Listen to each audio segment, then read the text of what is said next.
শিক্ষা ব্যবস্থায় শিক্ষা প্রতিষ্ঠান দিতে হবে বেশি বেশি করে।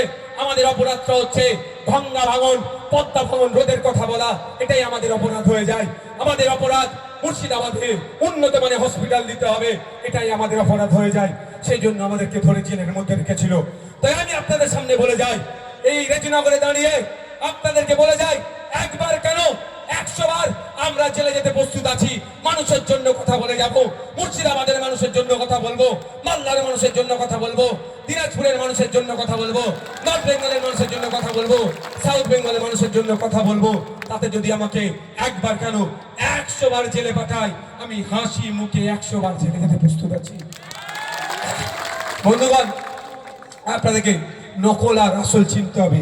এখন নকল মানের উপরে লেখা আছে নকল হইতে সাবধান, বুঝতে পারছেন? আপনি ভাবছেন তাহলে এই মাল ঠিক আছে, ওটা তাহলে নকল হবে। তো নকলের উপরে লিখে রেখেছে যাতে নিজেকে না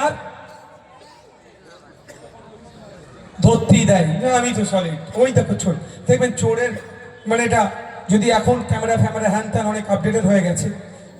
বিগত সময়ে গ্রামে চোর বললে সবাই জেগে গেলে চোর চোর করে চিৎকার করলে চোর চোর চোর চোর করতে ওদের মধ্যে পালায়। তো এদের দশায় হয়ে গেছে, এখন তালে মিলানোর চেষ্টা করছে। আমি আপনাদের একটা কথা বলি এই প্রসঙ্গে, যে সজাগ সতর্ক থাকতে হবে।